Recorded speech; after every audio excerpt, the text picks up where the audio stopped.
Also weighing in on Obamagate tonight, writing, Barack Obama is a lawyer, so it was stunning to read that he ventured into the Michael Flynn case in a way that misstated the supposed crime.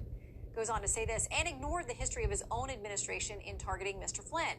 Since the former president chose to offer his legal views when he didn't need to, we wonder what he's really worried about. Well, let's debate that very question with National Security Attorney Bradley Moss and former Deputy Assistant Attorney General John Yoo. Welcome back. Great to have both of you. Hey, Shannon. Good evening, Shannon. Okay, I want to read something from a former DOJ official writing in the New York Times an opinion piece. Her headline is, Bill Barr twisted my words in dropping the Flynn case. Here's the truth. She says, in short, the report of my interview, which she says much of this was based upon, does not anywhere suggest that the FBI's interview of Mr. Flynn was unconstitutional, unlawful, or not tethered to any legitimate counterintelligence purpose. John, she argues quite the opposite.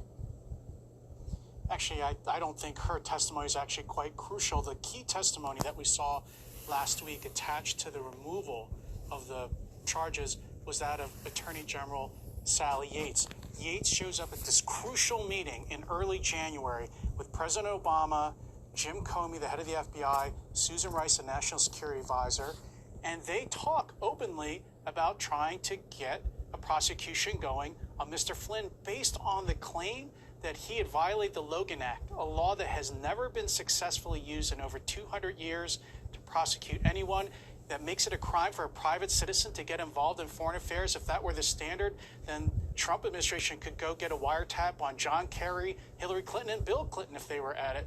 That's just, I can't believe, as a former Justice Department official, that Jim Comey was talking with the president about trying to prosecute the future national security advisor for the incoming administration and had cut the Justice Department completely out of it. If there's a threat to the rule of law, it's using criminal prosecution to attack your partisan opponents.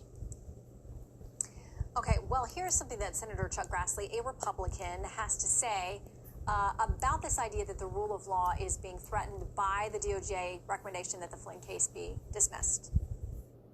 The rule of law is at risk if the federal government can get away with violating the Constitution to do what they did to Lieutenant General Flynn. I mean, Bradley, you've handled a number of these cases. What do you make of this new release of all of these transcripts, the notes we found the week before, texts, all kinds of things that now are raising a lot of questions for people about the Flynn prosecution and the Russia investigation?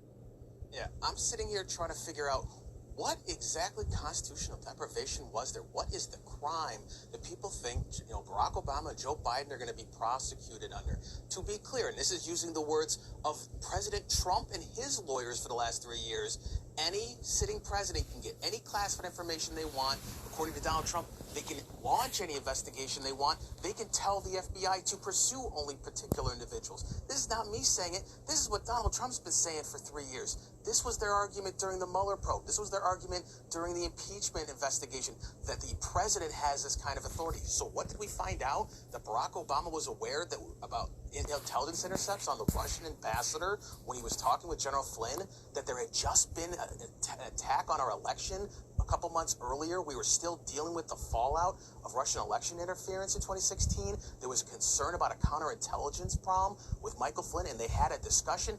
I'm shocked. I can't believe they had that conversation. What is the crime?